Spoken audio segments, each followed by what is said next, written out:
Viewers welcome welcome welcome, नमस्कार आप सभी को। मैं हूं सौरभ शर्मा और आप देख रहे हैं आपका प्रोग्राम कॉफी पर कुरुक्षेत्र, जहां हम बात करते हैं खुल्लम खुल्ला और आपसे कुछ छुपाते नहीं। और आज भी ऐसा ही होगा। देखिए, चुनाव में अब तो गिनती के 3 दिन बाकी रह गए और 4-5 दिन के बाद, 5 दिन के बाद आपको नतीजा पता चल जाएगा। हमारी कोशिश होती है कि आपको नतीजे से पहले कुछ अंदाज़ा तो दे दें, कुछ नहीं बहुत अंदाज़ा दे दें, और देते आए हैं आपको इस प्रोग्राम में भी, और दिन भर आप इंडिया टीवी देखते ही हैं। सो आज लेकिन एक ख़ास दिन है। खास दिन है बंगाल के लिए। प्रधानमंत्री नरेंद्र मोदी बंगाल में रोड शो करने जा रहे हैं। ममता बनर्जी ने पैदल मार्च निकाला आज बंगाल के अंदर। ममता बनर्जी की तस्वीर देखने वाली थी, जो वो अपना जूते पहने और साड़ी पहनी, सफ़ेद साड़ी वो पहनती हैं, और वो चलती भी तो उनका अंदाज है बिल्कुल एक। ममता बनर्जी एक पर्सनालिटी है। जैसे नरेंद्र मोदी एक ग्रैंड शख्सियत है, ऐसी ममता बनर्जी एक बड़ी खास और स्ट्रॉन्ग लेडी हैं।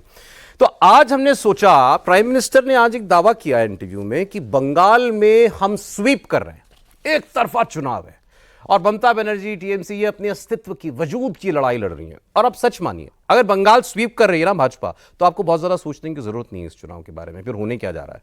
क्योंकि अगर बंगाल नरेंद्र मोदी की बहाव में बह रहा है, तो फिर पूरा देश भी, मुझे कोई शक नहीं है कि वो उसी राह पर चल रहा होगा। तो इसलिए आज हम बात बंगाल की करेंगे, ममता बनर्जी की बात करेंगे। क्या है शख्सियत, क्या है ममता बनर्जी की, मोदी और ममता के रिश्ते की बात करेंगे। ये दोनों का जो ये चलता रहता है बीच में, दीदी ओ दीदी, उधर से फिर पलट के कुछ आता है, फिर वो आम भी भिजवा देती है प्रधानमंत्री के लिए, दिल्ली आती हैं तो मिल भी लेते, भाई चलता क्या है ये सब। तो ये भी आज हम आपको बताएंगे। भावेश झा, CNX के डायरेक्टर, CNX हमारी, आप कह सकते हैं हमारे साथ मिलकर जो सर्विस कर रहे हैं इस चुनाव के अंदर, वो भावेश हमारे साथ हैं। बहुत स्वागत भावेश आपका। और दीपक चौरसिया साहब रोज की तरीके से आज हमारे मेहमान हैं। दीपक साहब आपका एक बार फिर स्वागत है। और समीर चौगांवकर साहब, रोज आप इंडिया टीवी पर उनको देखते सुनते हैं, किस्सों की खान है, डेटा की दुकान है समीर चौगांवकर, मतलब इस चुनाव में धमाल मचाया हुआ है इन्होंने। लेकिन भावेश जी जो हैं, ये एग्जिट पोल भी कर रहे हैं, तो मैं इनको पूछता रहता हूँ, बता दो यार, कुछ तो बता दो यार, मैं व्यूअर्स को कुछ तो बता पाऊँ। इन्होंने बाहर मेरे कान में कुछ बता दिया, तो मैं भावेश से, मैंने कहा भावेश के लिए गाना गाया जाए। भावेश, जो वादा किया वो निभाना पड़ेगा, बाहर जो बताया मुझको, सेट पे आके तुमको उनको बताना पड़ेगा। क्या बात है सौरभ भाई, मजा आ गया। बहुत बढ़िया सौरभ ने दिल खुश कर दिया। भावेश, क्या हो रहा है? देखिए सौरभ, आप तो गाना अच्छा गाते, तो मैं चाहता तो गाने के माध्यम से इसका जवाब देता, लेकिन मैं फिल्म का एक डायलॉग बता देता हूँ। पिक्चर अभी बाकी है, तो थोड़ा वेट करना चाहिए। अरे यार, पिक्चर बाकी है, हद कर दी तुमने। इंटरवल कब का निकल गया, यहाँ क्लाइमैक्स आ गया, एक राउंड बचा है बस, तो कह रहे हो पिक्चर अभी बाकी है। जिन सीटों पे अभी बंगाल में चुनाव है, वो क्रूशियल है दोनों के लिए, डिसाइडिंग है, इसीलिए क्योंकि वो आप 2019-2014 कितनी सीटें बची? 8 सीट बची है, 9 सीट बची है ना बंगाल की, तो वो क्रूशियल है, तो इसीलिए वो हटा देते हैं। चलो 34 सीट का तो बता दो। इसके लिए हमें 1 तारीख तक का वेट करना पड़ेगा। दीपक सर, कुछ निकलवाओ यार इस बात में, यार बंगाल की तो बात बताओ। बंगाल, अच्छा आप मानते हैं इस बात को, बंगाल अगर मोदी स्वीप कर रहे हैं तो फिर कोई खेल ही नहीं है? बिल्कुल 100%। प्रधानमंत्री ने आज जिस कॉन्फिडेंस के साथ और जिस ढंग से ये बात कही है, मैं इसको तौल रहा था। क्या इसलिए कही है क्योंकि वो पश्चिम बंगाल में आज हैं और कोलकाता में रोड शो करने वाले हैं, वो जगह जहां से माना जा रहा है कि एक सीट पे भारतीय जनता पार्टी वहां पर अच्छा कर सकती है, जो बेसिकली इन लोगों का गढ़ रहा है। मैंने दोनों चीज़ों को तौला, लेकिन मुझे ऐसा लगता है कि कई दौर के चुनाव तो पश्चिम बंगाल के अंदर हो चुके हैं, और प्रधानमंत्री ने पहले ये बात नहीं कही, आज एक लास्ट फेज से पहले कही। तो इसमें संकेत हमको पढ़ना चाहिए, क्योंकि प्रधानमंत्री इतनी सतही बातें जो है वो कर देंगे। तो आप मानने के लिए तैयार हैं कि बीजेपी स्वीप कर सकती है बंगाल? देखिए, मैं भी प्रधानमंत्री के इस दावे को बहुत सहजता से नहीं ले रहा हूं, क्योंकि मोदी जी का वोट बैंक जो है वो किसी एक अंक से शुरू होता होगा, तो ममता जी का वहां 30-32% वोट से शुरू होता है। मुस्लिम वोट जी से। हाँ, जी 30% मुस्लिम वोट है बंगाल 30 से 32%, और कई तो लोग बोलते हैं 35% और 36% भी है कुछ इलाकों में, और कुछ इलाकों में 50 से भी ऊपर है। तो ये उनका सबसे बड़ा पॉजिटिव पॉइंट है, प्लस पॉइंट है। लेकिन क्या सीए के बाद मतुआ फिर बीजेपी होगी? 18 तो ले ही आए थे ना, 18 थी भाजपा मोदी और 22 थी ममता, बिल्कुल पिछले चुनाव में। बिल्कुल। तो अगर क्या ये उलट रहा है, अगर उलट भी रहा है और बीजेपी अगर नंबर 1 की पार्टी बन रही है तो फिर तो आप भूल जाइए, खेल बाकी ओवर, सब भूल खेल जाइए। खत्म। और देखिए, ममता को भी कुछ इंडिकेशन है, इसलिए पहले से ही उन्होंने बोल दिया कि भाई मुसलमान वोट के लिए बीजेपी कांग्रेस वाले पैसे दे रहे हैं, सीपीएम वाले पैसे दे रहे हैं कि जाओ ममता को मत वोट करो। ये उनकी सार्वजनिक बयान है। मुस्लिम वोट नाम लेके मुस्लिम वोट जी हाँ, दिया। उन्होंने साफ तौर पर कहा। और उन्होंने साथ साथ ये भी कहा कि ये जो चुनाव है, ये जो है, इसके बाद जो है उन्होंने पहले तो सबसे पहले इंडिया अलायंस की बैठक में आने से इनकार कर दिया, और दूसरा उन्होंने पहले ही कह दिया कि मेरा इनको बाहर से सपोर्ट है।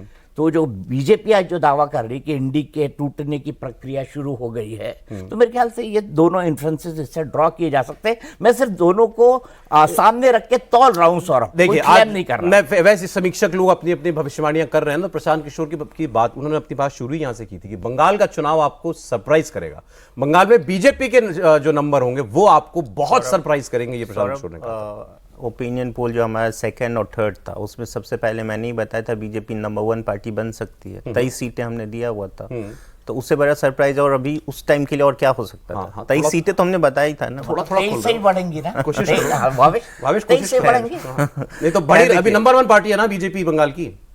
अभी कहाँ, अभी तो 18 ही है ना। अरे यार, नंबर 1 हो सकती, नंबर 1 होगी कि नहीं होगी? देखिए, पूरे बंगाल की पॉलिटिक्स को आप देखेंगे, पहले 2 ध्रुव पे चलती थी। एक जो सिंडिकेट वाली पॉलिटिक्स चलती थी और एक जो भद्रलोक वाली पॉलिटिक्स चलती थी। सही।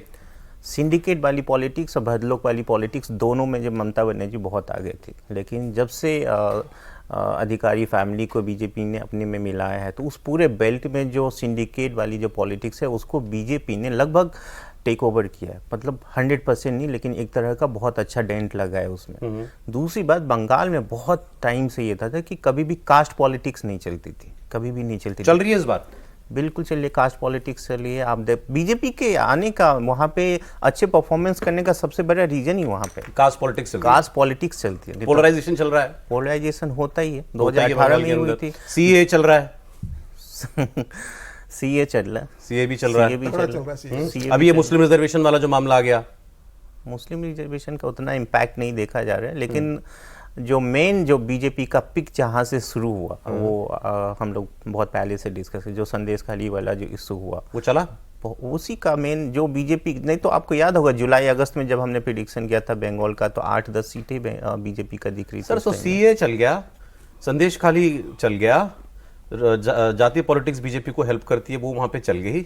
भावेश क्या बताना चाह रहे हैं हमें? मैं एक चीज और जोड़ना आप चाहता हूं। समझ पा रहे हैं भावेश क्या बताना पा रहे हैं? भावेश ने तो बता दिया सर, बस सीट बता दे मेरे भाई, सीट बता दे, सीट बताने के लिए सीट बता दे भाई, बाकी सब ठीक है। बता देंगे अभी टाइम है। 2014 में जब मोदी प्रधानमंत्री बने थे तो संघ ने प्रधानमंत्री मोदी को 3 स्टेट का टारगेट दिया था, मतलब कहा था।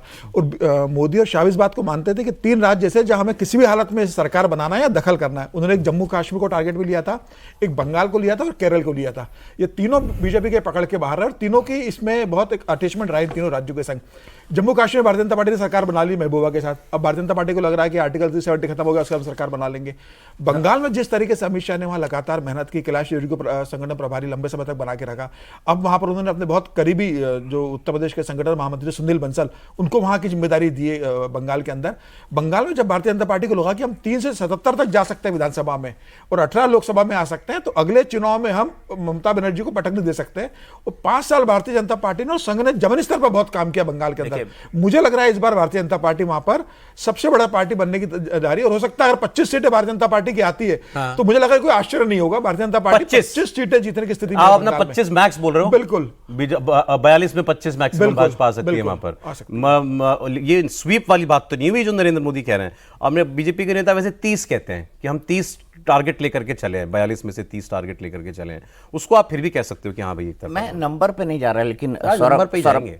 अच्छा चलिए, आप नंबर पे जाना चाहते हैं तो मैं भी सर के परसेप्शन को मानता हूं और भावेश की बात को भी मानता हूं कि मुझे लगता है कि सिंगल लार्जेस्ट पार्टी वहां आराम से भारतीय जनता पार्टी हो सकती है। दूसरी बात मैं आपको ये कहना चाहता हूं, आज तक जो है सनातन या जो हिंदू वोट था बंगाल में थोड़ा अलग तरीके से बिहेव करता था। जो प्रवासी वोट था, जो बिहार, उत्तर प्रदेश, पूर्वांचल, इससे बहुत बहुत बहुत बड़ी तादाद है, वहाँ मारवाड़ी वोट की कोलकाता में बहुत बड़ी तादाद है और उससे जुड़े हुए लोग ये अब उस हिंदू आइडेंटिटी के साथ रिलेट कर रहे हैं।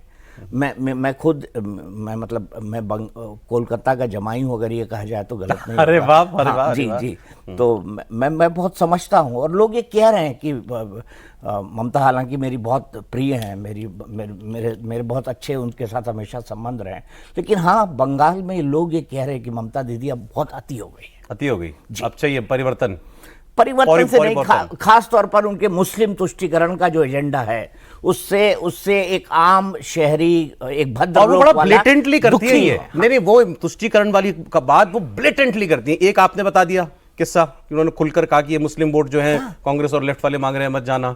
कभी वो अल्लाह कसम कह देती हैं, वो दुआ पढ़ती हैं, मतलब इट इज वेरी ब्लेटेंट। देखिए अभी जब हम लोग ये डिस्कस करते हैं कि बीजेपी स्वीप करेगी या नहीं करेगी, वो बहुत कुछ निर्भर करता है इसी बात पे, जिस चीज़ का ममता जी बार बार डिस्कशन करेगी, मुस्लिम वोट कांग्रेस को न चला जाए या सीपीआईएम को चला जाए। तो बीजेपी की स्वीप यदि करेगी तो वो एक सबसे बड़ा फैक्टर होगा कि सीपीआईएम और कांग्रेस कैसा परफॉर्म करती है, वो सबसे बड़ा फैक्टर होगा।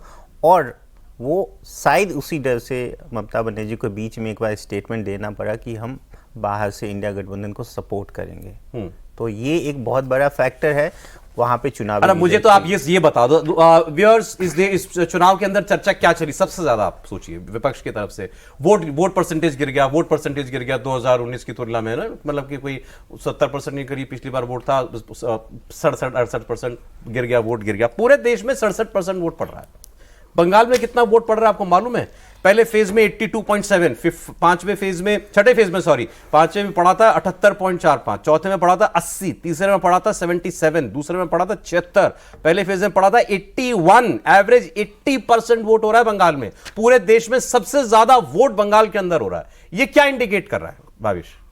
देखिए बंगाल में हमेशा से वोटिंग हाइट 80% वोट जनरली वैसे ही रहता है। Okay. वहाँ पे आप कंपेयर यदि बिहार से करेंगे, यूपी से करेंगे, तो बंगाल में हमेशा वोट परसेंटेज अच्छा खासा रहता है, वो 75 प्लस ही रहता है। असेंबली में भी आप देखेंगे तो अच्छा खासा रहता ही है।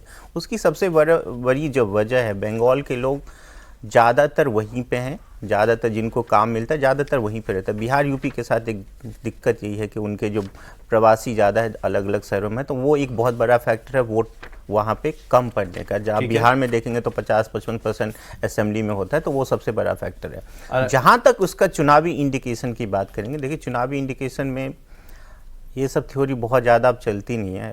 बहुत जो शुरू में आए थे कि 2-3% घट गया तो एंटी इनकम्बेंसी है, ये कुछ इंडिकेट नहीं करता। उसका कुछ इंडिकेट नहीं। 2-3 उदाहरण मैं दे देता हूँ। जैसे अभी गुजरात में 2022 में जो चुनाव हुआ था, 4% वोट वहाँ पे घट गई थी, लेकिन बीजेपी का जो सीट कितनी आ गई थी, 99 से 156 हो गया था। उसी अरे तरह बंगाल की अगर हम बात कर रहे हैं, बंगाल भी हर हमारे स्टेट्स की तरीके से कुछ रीजन से बटा होता है। जैसे आप यूपी की बात करते हैं तो वेस्टर्न यूपी हो गया, अवध हो गया, पूर्वांचल हो गया। ऐसे जो वेस्ट बंगाल है वो बटा हुआ है एक कोलकाता रीजन में, एक साउथ बंगाल में और एक नॉर्थ बंगाल में। प्राइमरीली ये 3 रीजन्स हैं और माना ये जाता है कि नॉर्थ बंगाल में बीजेपी अच्छा करती है, बीजेपी वहां पर अच्छा करती है। कोलकाता रीजन बिल्कुल ममता बनर्जी के रंग में डूबा हुआ रहता है हमेशा से। तो कोलकाता रीजन तो ऐसा है जो अभी बहुत कोशिश बीजेपी ने, अगर इस बार कुछ हो जाए चमत्कार तो अलग बात है। साउथ जो सबसे बड़ा रीजन है 25 सीटों वाला, इसमें पिछली बार फाइट रही थी टीएमसी 15, बीजेपी 10। तो ये साउथ की बात कर लेते हैं हम। 25 सीटें तो इसी रीजन के अंदर हैं। भावेश से हमको जानना चाहिए, बस सीटें बता दूं आपको तो फिर आप कुछ बताओगे मुझे। हाँ 25 सीट, मतलब ये साउथ वाला जो है कृष्णानगर, रानाघाट, बनगांव, बारासात, बशीरहाट जहां पे संदेश खाली है, जॉयनगर, मथुरापुर, हावड़ा, ये फाइट वाला एरिया है और मेन यही है। देखिए पूरे बंगाल में 22 ऐसी सीटें थी 2019 से, यदि आप कंपेयर करेंगे तो उसको बहुत क्लोज फाइट हुआ था वहाँ पे, जिसमें 11 बीजेपी जीती थी और 11 टीएमसी जीती थी। तो वो जो 22 सीटें हैं ना, वो डिसाइडिंग होगी, क्योंकि वहाँ पे जो मार्जिन था बहुत कम था। आप जैसे आप हुगली की बात कीजिए, हुगली पे बहुत कम अंतर से चुनाव जीती थी लोकेश चटर्जी। ये 22 सीटें और ये पूरे बंगाल में फैली हुई है? पूरे बंगाल में फैली हुई। अच्छा। तो वो 22 सीटें हैं ना, बहुत बड़ा डिसाइडिंग फैक्टर होता है। उसमें ऐसा नहीं था कि सिर्फ टीएमसी जीती थी, बीजेपी लगभग बराबर दोनों सीटें जीती थी। तो वो दोनों स्टेक पे है, क्योंकि दोनों ने उस सीट को फिर से जीतने के लिए दोनों ने बराबर मेहनत की है, दोनों के पास उतनी संसाधन है, दोनों के पास उसी तरह का फेस है। इसलिए वो सबसे बड़ा डिसाइडिंग फैक्टर होगा चुनावी रिजल्ट जब 4 जून को आएगा या 1 जून को जो हम बताने वाले। लेकिन मुझे लग रहा है इस बार 4-5 सीटों में शुभेंदु अधिकारी की एक बड़ी भूमिका रहेगी। 2019 में वो टीएमसी के साथ थे, इस बार वो बीजेपी के साथ आ गए और बड़ी भूमिका निभाई उन्होंने वहां संगठन के रूप से। और उनके मतलब एक पावर है। ममता बनर्जी को विधानसभा चुनाव उन्होंने हरवा दिया, ममता बनर्जी खुद उनसे खिलाफ लड़ी, हारी चुनाव। लाने के पीछे यही कारण रहा है, तो उसका 4 से 5 सीटों पर असर पड़ रहा है। साउथ बंगाल में बीजेपी जो कुछ पॉकेट्स में बहुत अच्छा परफॉर्म नहीं की थी, आप उधर देखें 2019 में मेदिनीपुर के अलावा उस बेल्ट की सारी सीटें हार गई थी बीजेपी। तो अभी जैसे है तमलुक हो गया आपका, मेदिनीपुर पे वहाँ पे बहुत टफ फाइट हो गई थी, तमलुक हो गया, कांटी हो गया, उन सब सीटों के लिए शुभेंदु अधिकारी को असेंबली से पहले ही लाया गया था। हाँ। असेंबली में बहुत ज्यादा इफेक्ट नहीं देखा गया 2021 में असेंबली चुनाव में बहुत ज्यादा इफेक्ट नहीं देखा गया था। लोकसभा चुनाव में अब ऑब्वियसली संगठन के रूप में उन्होंने बहुत अच्छा काम किया, बीजेपी को बहुत हेल्प। शुभेंदु अधिकारी फैमिली का प्रभाव रहेगा कुछ सीटों के ऊपर, बिल्कुल रहेगा। 3-4 सीटों के आप मानते हैं? 4 सीटों पे बहुत अच्छा प्रभाव है। 4 एक तो यही चेंज हो गया 2019 से बिल्कुल। कि भाई आपको एक फेस मिल गया, आपको एक चेहरा मिल गया, उसके पीछे बैकिंग है पूरी। तो एक तो यही चीज है। और मामला पिछली बार जैसे हमने कहा लगभग बराबरी 18-22 वाला मामला था। क्या इस बार जो बीजेपी के लिए काम कर रहा है आपके हिसाब से सबसे ज्यादा? सबसे बड़ी चीज जो मुझे दिखाई देती है वो ये दिखाई देती है कि ममता जी का एक 10 साल का पूरा स्पैन निकल चुका है। आप देखिए, ममता ने ऑलमोस्ट वही राजनीति की जो सीपीआई सीपीएम वहाँ पे करती आ रही थी, और 3 जनरेशन ने उनको देख लिया। लेकिन अब एक नई जनरेशन ममता बनर्जी के बाद भी वहाँ पर खड़ी हो गई है, जो बहुत एस्पायरिंग जनरेशन है, जिसको हम यंग वोटर कहें। क्या वो ममता की पॉलिसीज़ को उस ढंग से सपोर्ट करता है जिस ढंग से ममता का वोटर, मुसलमान वोटर आज तक करता है? मैं उस हिंदू पॉपुलेशन की बात कर रहा हूँ, हिंदू यंगर पॉपुलेशन की बात कर रहा हूँ, जो देश के हर कोने में जाके काम कर रही है। वो दुनिया को अलग पर्सपेक्टिव से देखती है, दुनिया को अलग नज़रिए से देखती है। उनके लिए ममता ठीक है, एक स्टालवर्ट लीडर हैं, बंगाल की हैं, लेकिन वो नेशनल एस्पिरेशन के साथ भी जुड़ना चाहते हैं। पश्चिम बंगाल में आप देखिए ना, एक ऐसी जगह जो देश की राजधानी रही है, जो देश की आर्थिक राजधानी रही है, आज वहाँ पर इकोनॉमी का क्या हाल है? तो लोग कहीं ना कहीं इसको देखते हैं, और ख़ासतौर से वो यंगर पॉपुलेशन जो देश के दुनिया भर में, मेरे कई सारे रिश्तेदार हैं देश के हर कोने में, दुनिया के हर कोने में काम कर रहे हैं, बंगाली दुनिया के हर कोने में हैं। वो देखते हैं, कंपेयर करते हैं सिचुएशन को कि हमारे राज्य के अंदर क्या हुआ और बाकी देश के अंदर क्या हो रहा है। तो ये भी एक अंतर है जिसको आप लोग समझ रहे हैं, लोग अब देख रहे हैं। और दूसरा मैं बताऊं, वहाँ करप्शन पीक पे है। अच्छा, कट मनी तो वहाँ पे नॉर्मल है। अगर मैं मेरे यहाँ बहुत सारी, ये तो 2021 से याद दिला रहे हैं मोदी जी। हाँ, कटमनी ठीक है, लेकिन चीजों को सेटल होने में भी टाइम लगता है ना। कटमनी तो हमने 4-5 साल पहले बीजेपी वालों के मुंह से सुना कि भाई इस तरह से होता है, तोलाबाजी होती है, कटमनी होती है। ये तो कैलाश विजयवर्गीय के दिए हुए टर्म्स है, या बंगाल के लोकल टर्म्स है, जो नेशनल इलेक्शन में नेशनल पर्सपेक्टिव में निकल कर सामने आए, है ना। और ये रियलिटी है, भाई मैंने एक छोटी सी बात, एक लाइन कहना चाहता हूँ सर। मेरे घर पे एक नौकरानी आई, मतलब हमारे यहाँ जो मेड सर्वेंट होते हैं, हमारे खाना वाना बनाते हैं, 90% लोग बंगाल से ही आते हैं, और ख़ासतौर से मेरी वाइफ को लैंग्वेज की आसानी होती है तो आती है हमारे पास वहाँ से। मैंने उससे पूछा कि वो घर मिला, प्रधानमंत्री मिला, कट मनी दिया? बोले दिया। किसको दिया? बोले टीएमसी वालों को। अच्छा, ये मेरी जो हाउस मेड है वो ये बात उसका एक्सपीरियंस है, इलिटरेट है ना, इलिटरेट। इसके एवज में दे दी ना 77 सीटें बंगाल ने आपको। कितने 3 से 77 पहुंचा दिया 2021 में भाजपा को। लेकिन ठीक है, पहुंचा। और ये भी इंटरेस्टिंग आपको जान करके, मतलब देखिए, मतलब कैसे डिसाइड करती है जनता। ममता बनर्जी 3 चुनाव जीत चुकी हैं, 2011, 16, 21। भाजपा कहीं नहीं थी, 3 सीट से उठ करके 2021 के चुनाव में 77 पे आ गई। तो लोगों ने एक्सेप्ट कर लिया भाजपा को। इसका मतलब आपको लगा होगा कि ममता बनर्जी को कोई झटका लगा होगा। तीनों चुनाव में सबसे ज्यादा सीटें ममता बनर्जी को 2021 में आई। Mamata is as strong as ever थी, मतलब मैं नहीं, इस चुनाव का नहीं कह रहा हूं। एंड बीजेपी भी उतने ही दम से खड़ी हो गई सामने, बिल्कुल बराबरी की टक्कर है। मुझे फैक्टर लग रहा है सौरभ जी कि इस चुनाव में जो ममता को सबसे बड़ा नुकसान करेगा वो अभिषेक बनाम ममता बनर्जी का जो ऑर्गेनाइजेशन के अंदर स्ट्रगल चल रहा है टिकट डिस्ट्रीब्यूशन को लेकर, जैसे अभिषेक का दावा रहा। अरे कहानी लगती है मुझे। नहीं सर, अब देखिए महासचिव को भी चुनाव के बीच में झगड़ा, अरे विरासत सारी पार्टी की दे रखी है, तो जब झगड़ा किस बात का? ऑर्गेनाइजेशन के अंदर बहुत लड़ाई चल रही है दोनों को लेके।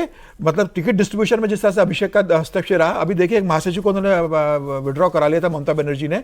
मुझे लग रहा है कि ये जो हुआ है, ये जमीनी स्तर पर पार्टी के अंदर जो खींचतान चल रही है युवा और ओल्ड के बीच में लेके, हालांकि ममता का पार्टी के अंदर कंट्रोल बहुत मजबूत है, लेकिन जो शुरुआत हो गई, मुझे लग रहा है इसका खामियाजा पार्टी को भुगतना पड़ेगा कई सीटों पर लेकर, इसमें कोई दो राय नहीं। अभिषेक एक बड़ा फैक्टर बनने जा रहा है ममता के लिए। मोदी नाम जितना हम यहां सुनते हैं दिल्ली में बैठ के, और जितना मोदी यहां पर एक मैग्नेटिक इफेक्ट रखते हैं, बंगाल के अंदर भी वही है।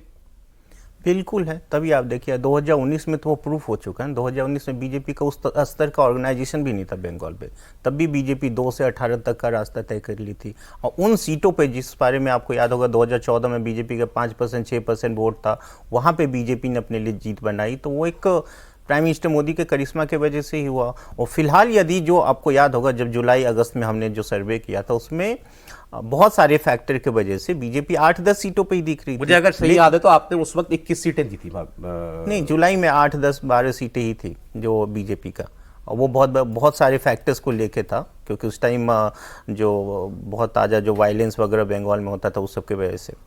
जुलाई में और अक्टूबर की बात कर रहा था, जब जुलाई अक्टूबर में जब हमने किया था, तो उस टाइम बीजेपी बहुत अच्छी स्थिति में नहीं थी। लेकिन फिलहाल बीजेपी, जब हम लोग डिस्कस करें कि बीजेपी इतनी सीटें जीत सकती है या फाइट में है या जो भी या अपनी सीटें रिटेन कर सकती है, तो उसका सबसे बड़ा वजह बदला क्या है? बदला तो कुछ नहीं है। बदला तो 2-3 मुद्दे आए हैं और प्राइम मिनिस्टर मोदी है, वही है ना। तो बंगाल में बीजेपी का जो भी परफॉर्मेंस होगा, जो भी सीटें जीतेगी, उसमें प्राइम मिनिस्टर मोदी ही सबसे बड़े फैक्टर होंगे। कोई भी मुद्दा, बूथ की लड़ाई जो है, बूथ की लड़ाई जो जहां पूरे देश में, मतलब बीजेपी जहां है वहां बीजेपी से बड़ा कोई नहीं उस मुकाबले में, वो बंगाल में। लेकिन टीएमसी वहां बूथ की लड़ाई लड़ने में आगे रहती थी। वहां है, वहां बीजेपी खड़ी है जमीन पे, बिल्कुल खड़ी है। जैसे इसी में कह रहा शुभेंदु अधिकारी को लाने के पीछे यही सबसे बड़ा, क्योंकि शुभेंदु अधिकारी जब टीएमसी में थे तो संगठन को चलाने में माहिर थे। पूरे संगठन को उस बेल्ट में जो साउथ बंगाल कहते हैं उसमें उन्होंने सिंडिकेट जो कहते हैं ना, वो सिंडिकेट वही लोग चलाते थे। तो उस सिंडिकेट कैसे काम करता है आपको पता है? सिंडिकेट, सपोज कि जब आपको बंगाल में उस एरिया जहाँ पे सिंडिकेट चलता है, आपको यदि कोई काम कराना होगा तो उसका एक फिक्स प्राइस होता है। सपोज कीजिए आप एक ट्रक सामान आपको अनलोड करना है, तो दिल्ली में कितने पैसे लेंगे उसके, आप गेस कीजिए। 500, 1000 रुपये मैक्सिमम। आपको वहाँ पे 5000 रुपये देने पड़ेंगे। आपको वहाँ 5000 रुपये देने पड़ेंगे। दिल्ली में 500 तो वहाँ 5000 देना पड़ेगा। बिल्कुल देने पड़ेंगे। और ऐसा ही नहीं कि आपको नहीं, आप खुद भी कर लोगे तब भी आपको 5000 देने पड़ेंगे। अच्छा, इसी तरह सिंडिकेट काम करती है। और लेबर जो काम करता है उसको पता है कितने पैसे मिलते हैं, उसको 200-300 रुपये मिलते हैं। और वो जो बाकी के पैसे होते हैं वो ऑर्गेनाइजेशन में बढ़ता है, विधायक से लेके एमपी से लेके सरपंच। तो लोग अब दुखी हो गए इससे, इसी को कहते हैं सिंडिकेट, और इसी तरह वहाँ पे इकोनॉमी चलता है। और मैं बताऊं आपको, जैसे केंद्र की योजना है, हम ये मानते हैं ना कि केंद्र में ने एक सा अमाउंट दिया घर के लिए, मान लीजिए 1.5 लाख रुपए दिया, ठीक है। 1.5 लाख रुपए तो अकाउंट जाएगा, उसका वेरिफिकेशन भी होगा। तो उस 1.5 लाख रुपए में से जो भी कट मनी होगी वो कैश उन लोग गरीब लोगों से रखवा के रख ली जाएगी टीएमसी के उन लोगों के द्वारा, तभी आपका रिलीज होगा। ये एक सिस्टम वहां पर चल रहा है। एक दूसरा भी तो लिस्ट भी तो देनी पड़ती है ना आपको, बेनिफिशियरी की लिस्ट देनी पड़ती है, तो लिस्ट में नाम चढ़ाने के भी मैंने सुना है पैसे लगते हैं। बिल्कुल बिल्कुल। पहले मनरेगा में क्या होता था, जो डीबीटी हुआ उससे ये तो सारे फैक्टर्स हो गए। मैं तो नेट रिजल्ट जानना चाह रहा हूं ना इसका, जो मैंने गाना गाया था शुरुआत में भावेश के लिए, मेरे कान ने बताया था भावेश ने, तो वही तो मैं जानना चाह रहा हूं। हाँ नहीं, देखिए मैंने जो अभी आपको फैक्टर्स गिनाए कि बीजेपी वहाँ पे स्विप कर रही है या नहीं कर रही है, उसमें बहुत हद तक डिपेंड करता है कि वहाँ सीपीएम और कांग्रेस कैसा परफॉर्म कर रही है। तो वो है, और वो दिख रहा है, मैं कह रहा हूँ वो दिख रहा है। और ऐसा नहीं है कि वो सिर्फ टीएमसी को नुकसान करी, बीजेपी को भी कुछ सीटों पे नुकसान करे। तो लेफ्ट और कांग्रेस खड़े हो गए चुनाव में, खड़े हो गए उसको नहीं कहते, ये कहते हैं ना मैं खाऊंगा ना खाने दूंगा, उस टाइप की चीजें हैं। वोट कटुआ, समझना, वोट कटुआ टाइप का। तो आप खुद से यदि उसको एनालिसिस करेंगे भाई, लेफ्ट और कांग्रेस तो टीएमसी का ही वोट काटेंगे। देखिए जितना लेफ्ट और टीएमसी के मतलब जितना लेफ्ट और कांग्रेस के जो वोटर्स पहले थे जो न्यूट्रल रहते थे, वो बीजेपी में जितना स्विच करना था जितना उसमें हो चुका है। अब जो वो कैंडिडेट का स्पेसिफिक वोट्स हैं वहाँ पे, उनके पार्टियों का बहुत ज़्यादा आधार नहीं है। कैंडिडेट किसी ने अच्छे दिए तो उसके वोट्स हैं। तो वो चीजें बहुत बड़ा फैक्टर बन के उभर। रिवर्स ऑर्डर में शुरू कर देता हूँ। कांग्रेस को सीट आएगी कोई बंगाल में? देखिए मैं सीटों स्पेसिफिक अभी वैसे मतलब कोई ऐसी सीट है जो आपको लग रहा है भाई उन बेरामपुर जो इनकी सीट है, अधीर रंजन चौधरी की बात बार जीतते हैं, जैसे वही सीट है? अभी इस पे बात नहीं करेंगे, बट पॉसिबिलिटी है कि निकाल ले। पॉसिबिलिटी। लेफ्ट जीरो था पिछली बार। इस बार भी जरूर रहेगा, लेफ्ट में कोई बहुत बड़ा ऐसा नहीं है। ये तो वही होगा ना कि मैं प्रिडिक्शन कर रहा हूँ, अभी कोई ना, प्रिडिक्शन prediction नहीं ना करो, करेंगे, बहुत बट मैं यही कह रहा हूँ पॉसिबिलिटी है। लेफ्ट है या नहीं किसी सीट पर? वोट तो जरूर ले रही है। वोट ले लिए। वोट तो पिछली बार 35 लाख सीटें आ रही है लिए नहीं, थे वो तो दोनों ने, भी नहीं 35 लाख कांग्रेस ने भी लिए थे, 35 लाख उसने भी लिए थे। वोट लेने से सीट का कन्वर्शन नहीं होगा, मुझे लगता नहीं कि तो फाइट left फिर वही इतना है ना, खत्म हो बीजेपी गया कि- टीएमसी है ना, बिल्कुल simple। बिल्कुल वो बाइपोलर तो है, वही दो ही वो है। तो कोई पोलस्टर को पूछने मतलब की दोनों जरूरत में ही नहीं है। है। फाइट टीएमसी वैसे बीजेपी है, वो तो कोई भी बता हाँ देगा। ठीक है, ठीक है। उसके लिए तो किसी पोलस्टर की जरूरत है नहीं। मुस्लिम वोट डिवाइड हुआ? यहाँ मैं आपको कुछ टिप जरूर दे सकता हाँ हूँ। Please please. कुछ कॉन्स्टिट्यूंसी ऐसी जरूर है जहाँ पे बीजेपी को इसका फायदा मिला है। कुछ कॉन्स्टिट्यूंसी ऐसे जो बीजेपी नहीं जीत सकती थी, लेकिन दिख रहा है कि जीत सकती है। निकलते रह गए, तो वो चीज़ें हैं। तभी मैंने आपको कहा कि कुछ ऐसी सीटें जरूर हैं जो लेफ्ट कांग्रेस की वजह से टीएमसी जीत रही है, और कुछ सीट ऐसे हैं जिसकी वजह से बीजेपी भी जीत रही है। बीजेपी नंबर 1 पार्टी बन सकती है? मैं शक्ति शब्द इस्तेमाल कर रहा हूं, आप भी कर सकते हैं। देखिए, इसका प्रेडिक्शन मैंने ओपिनियन पोल में किया था कि कर सकती है, बीजेपी बन नंबर सकती है। 1 बन सकती है। बन सकती है। लेकिन अभी है या चुनाव के बाद, क्योंकि जैसे जैसे चुनाव आगे बढ़ा है, कई नए मुद्दे आए हैं, कई सारे कैंपेन बढ़ा है, तो वो फैक्टर जो है उसका बंगाल हम के लोग वोटर के लिए कौन बड़ा, किसका कद बड़ा, ममता या मोदी? दोनों ही बढ़े, लेकिन दोनों बराबर ही, बराबर। दोनों ही बराबर। देखिए सरोज जी, मुझे लगता है अभी भी कि आप दोनों की देखेंगे, पॉलिटिक्स अगर आप अभी भी देखोगे आप ना, देखेंगे यदि असेंबली का चुनाव यदि होगा तो बीजेपी के पास नेशनल इलेक्शन नेशनल इलेक्शन में अभी भी आप देखें, नेशनल में तो अब एक एक सीटों पे फाइट है, वही मैं कह रहा हूँ ना। इसलिए स्वीप वर्ड अभी यदि हम प्रिडिक्ट करते हैं तो वो देखना पड़ेगा कि लोकल लेवल पे किस तरह का चल रहा है। रवि, आप स्वीप कहने से बचेंगे? अभी हम तो प्रिडिक्शन ही नहीं करेंगे, स्वीप। देखिए सरोज जी, मुझे लगता है मोदी और अगर ममता को देखो, दोनों की पॉलिटिक्स एक जैसी है। मतलब दोनों जमीन से जुड़े नेता, जमीन से संघर्ष करके ऊपर तक पहुंचे हुए, और दोनों जमीनी राजनीति को पकड़ को छोड़ते नहीं है कि सीएम बनकर तो जमीन छोड़ देंगे। जैसे ममता बनर्जी का किस्सा सुनाता हूं। जब अपने जो क्रिकेटर थे सौरव गांगुली, उनका चल रहा था कि वो भारतीय जनता पार्टी में जाएंगे, चुनाव लड़ेंगे, भाजपा का मुख्यमंत्री का चेहरा बनेंगे, इससे चर्चा चल रही थी। तो ममता बनर्जी संगठन की बैठक ले रही थी, तो उनसे कहा कि सौरव गांगुली का नाम आया कि सौरव गांगुली शायद बीजेपी में जा रहे हैं, उनकी बात चल रही है। ममता बनर्जी ने उसी बैठक में सौरव गांगुली को फोन कर दिया। अच्छा। और सीधा पूछा कि मैंने सुना है भारतीय जनता पार्टी में जाके चुनाव लड़ोगे टीएमसी के खिलाफ, मेरे खिलाफ। तो सौरव एकदम सकपका गए कि सीधे फोन आया और सीधा पूछा ममता बनर्जी ने। तो सौरव ने कहा नहीं, मेरी से कोई बात नहीं हुई। तो बोले मेरे पास ये खबर आ रही है, ये खबर मैं आपसे पुष्टि करना चाहती हूँ कि आप लड़ रहे हो या नहीं लड़ रहे हो, मुझे कोई दिक्कत नहीं है, मुझे बता दीजिए। तो सौरव ने कहा नहीं, मैं चुनाव नहीं लड़ रहा हूँ, मैं कहीं नहीं हूँ। पूछ लिया ममता बनर्जी ने, ममता लड़ भी रहा होगा तो क्या बोलेगा? और पार्टी को बोला कि सौरव नहीं लड़ेगी चुनाव, अब उसकी बात चिंता छोड़िए, आप करो। मोदी जब गुजरात के मुख्यमंत्री थे तो एक भारतीय जनता पार्टी के बड़े नेता, मैं नाम नहीं लूंगा उनका, वो अहमद पटेल से उनकी मुलाकात हुई थी। मुलाकात किसी और संदर्भ में हुई थी। तो जब घर पहुंचे तो मोदी जी का फोन आ गया, और मोदी जी ने उनको कहा कि आप अहमद पटेल से मिलके आ रहे हो क्या? तो एकदम सकपक आ गए कि खबर एकदम, मतलब मैं घर पहुंचा ही और मोदी जी को कैसे मालूम पड़ी कि मैं अहमद भाई से मिल के आ रहा हूं? तो उन्होंने कहा मेरी मुलाकात हुई थी, लेकिन इस संदर्भ में हुई थी। तो मोदी जी ने कहा ठीक है। मतलब ऐसे नेता है कि जमीन पे पकड़ रखते हैं, जमीन की खबर रखते हैं, पार्टी में क्या चल रहा है उन्हें पूरी जानकारी हाँ, है, कुछ बोल रहे हैं, और बोलिए। पार्टी की पूरी मतलब सरकार और संगठन जिनके हाथ में रहता है, मुझे लग रहा सही है, बात है। और जमीन स्तर पर काम करते हैं, इसलिए ये योद्धा बने हुए। और भारतीय जनता पार्टी, मोदी भी जानते हैं कि वो नवीन पटनायक से लड़ लेंगे और सभी नेताओं से लड़ लेंगे। ममता बनर्जी ऐसी नेता है जो उन्हीं की स्तर की राजनीति ममता बनर्जी ने क्या कहा? यार हमने यहाँ से लेफ्ट को 34 साल राज किया, लेफ्ट को उखाड़ के फेंक दिया, बीजेपी क्या चीज है? सही उन्होंने कहा, और बड़े बड़े जोश के साथ इस बात को कहा और इम्फेसाइज करते हुए कहा। लेकिन मैं एक बात कहना चाहता हूं, आज जब प्रधानमंत्री कोलकाता के अंदर रोड शो करने जा रहे थे, उससे 1.5 घंटे पहले उनके बारे में खबर आई जो बेहद महत्वपूर्ण है। वो 30 तारीख से लेके 1 तारीख तक Yes, जो सुने, कन्याकुमारी में जो विवेकानंद रॉक्स हैं, या कन्याकुमारी की जो रॉक्स हैं जहां पर विवेकानंद जी ने जो है ध्यान किया था, प्रधानमंत्री उसी जगह पर ध्यान करेंगे। ये वही जगह है जहां पर बैठकर नरेंद्र जो है, नरेंद्र नाम था विवेकानंद जी का, स्वामी विवेकानंद बने, और उन्होंने भारत माता के स्वरूप और भारत माता, भारत के विकसित राष्ट्र के बनने की बात कही। ये प्रधानमंत्री 1 तारीख को स्पेशली 30 से 1 तक, 1 तारीख को लास्ट वोट है, मतलब 1 तारीख से पहले अब आप प्रचार कर नहीं सकते। अभी क्या होता है भाई, अगर एक जगह पर कैंपेन बंद हो गई तो दूसरे इलाकों में तो चुनाव है, तो अब भाषणबाजी, रैलियां, इंटरव्यू सब चलते रहते हैं। अब आप क्या प्रचार करोगे? 1 तारीख को आखिरी वोट पड़ना, तो अब 30 तारीख को कोई प्रचार करने का कहीं जा नहीं सकते आप।